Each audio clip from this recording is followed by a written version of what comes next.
Welcome back to Hannity as we continue our debate tonight with Jorge Ramos of Univision. I want to ask you about extreme vetting. Okay, we know that we have an enemy. It's called radical Islam. I'll put up on the screen what is the law, and that is whenever a president finds the entry of any alien or any class of aliens into the United States would be detrimental to the interests of the United States, he may, by proclamation, and for such period as he deems necessary, suspend the entry of all aliens or any class of aliens as immigrants or non-immigrants, or impose on the entry of aliens any restriction he may deem appropriate. So we have these 7 countries, and there are others, I would say the list needs to be bigger, that have ties to terror. And what he's saying is we are going to probably inconvenience people to make sure that they are not the people that James Comey and the CIA director and assistant FBI director and the national director of intelligence and former special envoy to defeat ISIS all told the country that ISIS will infiltrate the refugee population. Do you support extreme vetting to protect Americans and not gamble with their lives?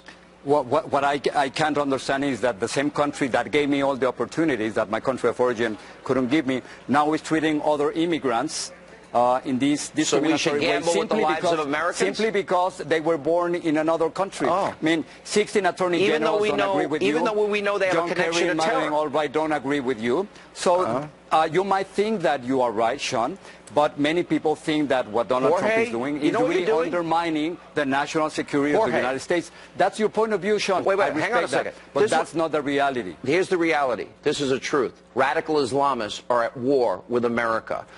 Need I remind you of Chattanooga, Fort Hood, the Boston bombing, San Bernardino, the Orlando Pulse nightclub, all that has happened. Let me finish. And I remind you of all these things, and these countries have contacts to terror. So you're willing to make this choice. Instead of the inconvenience of people from countries we know have ties to terror, because Obama told us that you are willing to gamble with the lives of Americans and not vet them. That, to me, do you really care about your fellow Americans at all? Do you care about their safety? My kids were born here, Sean. Paola and Nicolas, they were born here. Do you care about Americans? I'm glad that you mentioned the Boston bombing. I'm glad that you mentioned San Bernardino. I'm glad that you mentioned 9/11. Because guess what? None of the terrorists involved in those acts, none of them are part of the 7 countries that Donald Trump is trying to ban. Excuse me.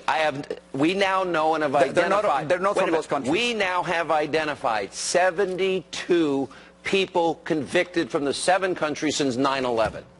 So you're willing to gamble with the lives of Americans rather than inconvenience people that come from countries that have ties with terrorism. It is the Constitution, Sean. It is simply the Constitution, and all depends what kind of country we want to be. They're not citizens, Jorge. They're not citizens. If Donald Trump is so right, then how come 4 judges so far have decided that he's because they went judge shopping to the #1 judicial that's how you want to see it, but I respect the judges in this country. That's how you see it, but I really respect the countries in this country. The Ninth Circuit is, by the way, overturned about 80% of the time. That's why I came to this country. Because of balance of power. I came to this country fleeing censorship. That's why I love this country, because you have balance of power. Why are you willing to side with a little inconvenience, not from citizens, but people that want to visit our great nation? They're going to be inconvenienced, yes. But why are you willing? Because I believe in immigrants. I'm an immigrant. I believe that other immigrants like me are not criminals or terrorists. Why are you willing to gamble with the lives of Americans? Why? That to me is reckless and irresponsible. I believe in this country. I believe in the laws of this country. I believe in the freedoms of this country. I believe in the Constitution. They're not citizens, Jorge. I believe in the Declaration of Independence that all men are created equal, even if we're immigrants. And I want to let you know that immigrants, we are not criminals and terrorists, and this is our country, your country and my country, some are. Our country. 3,000 and even though you might want to criminalize the immigrant population, we're not as you want to portray us. We're not like that. 642,000 crimes in 7 years. I sat through a security briefing. I don't agree with that number. I don't agree with that number. I played it at the beginning of the first segment. Yeah, but I don't agree. Just because you are saying that, Sean, okay, so honestly, the police were lying to me. The people true. on the front lines were lying to me? Is that what you're saying? So the American Immigration Council is lying, and the FBI is lying that two mothers that lost their kids because of immigrants? 2 mothers lost their kids. Why do we risk their kids' lives because you want open borders? And you're unwilling to ask people to come here legally. Better than Kate law. You should respect the law, Jorge. You don't respect the law. You don't respect American law, or do you care? You seem to care enough about the American people. It's a debate. I understand it's a debate, but I do respect the law, and I think background checks is much better than illegal immigration and respect the law. That's beyond a joke. That's just not reality. I don't think so. I don't think so, Sean. And before we finish, even though we don't agree on anything, I really appreciate the fact that we can have this conversation, because we need this conversation to change the things the way they are. You know what? I want people to come here. My grandparents all were immigrants. I'm just asking people. I came legally. I came legally to this country. Follow the law. Do it legally. Let us check you out, and then you can become a part of our family. And they are here because there are thousands of American companies who hire them. And they were checked out. And millions of Americans who benefit from the work. Your audience and you and me, we all benefit from the work. The house where you live was built by immigrants, and the lunch that you had was harvested by immigrants. Jorge, thank you. When we come back, Laura Ingraham here with reaction to our interview with Jorge Ramos, and later tonight. We cannot let the wrong people in, and I will not allow that to happen during this administration. And people, the citizens of our country, want that. President Trump standing by his plans for extreme vetting. We'll get Laura Ingraham to react. And later tonight, Tommy Lahren, Jessica Tarlov, they go head-to-head over the left, viciously attacking members of the president's own family, including young children. That's straight ahead.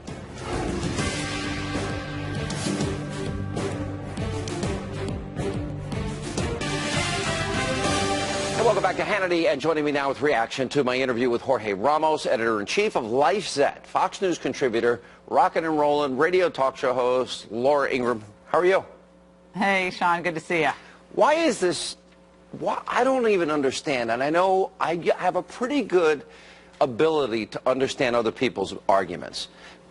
I don't recognize this country. Well, I didn't recognize it being in a hole where a tunnel was built from Mexico to San Diego, or the drugs that in the drug warehouse where I saw all of these drugs from floor to ceiling, or the gang member when I was out on patrol with these guys that was arrested. I don't think that's our America either, do you?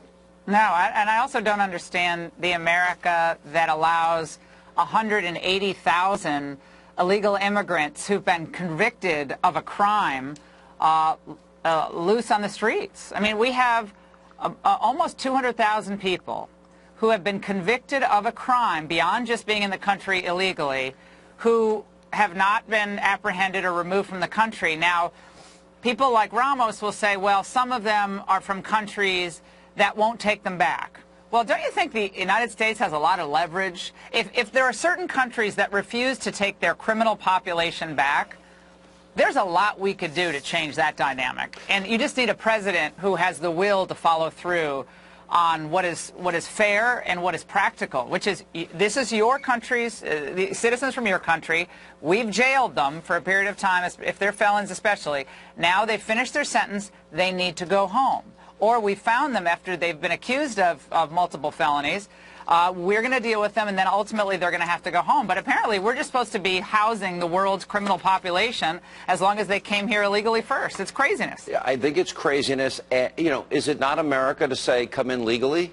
And if you're going to respect our sovereignty and American law, the argument to me just falls on deaf ears for me. And similarly, it's the same thing with the whole refugee vetting issue. Okay, we might inconvenience some people from 7 countries that have ties to terror or terror training, but we're not going to gamble with the lives of the American people. What other country, can you think of any, that allows anybody to come in? You can walk across the border, you can stay there. When I go to Great Britain, when I've been to Israel, they vet me. Fun. Yeah. You know? Yeah, they Sean, I went over to do my radio show once in Israel, and my producer AJ and I we were actually in hysterics. We almost didn't make our flight going back, but they took apart our microphone, you know, our radio mic and our remote mic. They took apart every aspect of our equipment to make sure there was nothing in it as we were boarding. It was actually really comforting. It was really inconvenient, but who cares? I mean, they're doing their job as you enter that country. Turkey does a pretty good job as well. You go into the Istanbul airport, you walk through. There's a lot of common sense personality profiling. And I think it does make sense. But back to to Ramos. I mean, Ramos is very impassioned, and he fights for what he believes in. I get that. I do understand that. And there's always going to be a lot of friction on the issue. He's fighting for the very things that Mexico would never allow. Because we know if you're from Central America and you walk into Mexico, you're either going to jail or you're going home, and there's no discussion. Yeah, and I think that what he has to understand is that ultimately this isn't going to hold. I mean, you can have the marches and you can shut down government business and you can have really colorful signage and so forth. But ultimately, if the middle class in America is not able to make a living based on the fair wages that are going to be paid on a real market-based system, not a phony system where we have a constant flow of illegals across the border to lower wages, that system ultimately will not hold. And Donald Trump is the vessel for a lot of the frustration on that issue right now, and he responded to that in the campaign.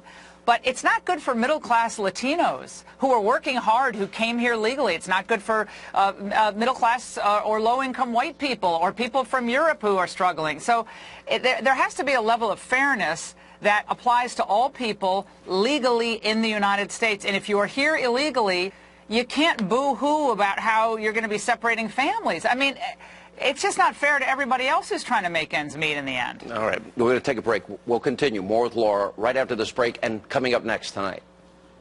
We cannot let the wrong people in, and I will not allow that to happen during this administration.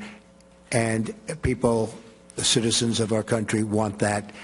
The president standing by his plan for extreme vetting to keep you, the American people, safe. Laura weighs in on that, and also the left continues to show they're more than willing to go after the president's family, even his grandchildren and his 10-year-old child. Look at Ivanka's clothing line. That was just the beginning. So we'll have the very latest on all of that. Tommy Lahren, Jessica Tarloff will have a passionate debate straight ahead.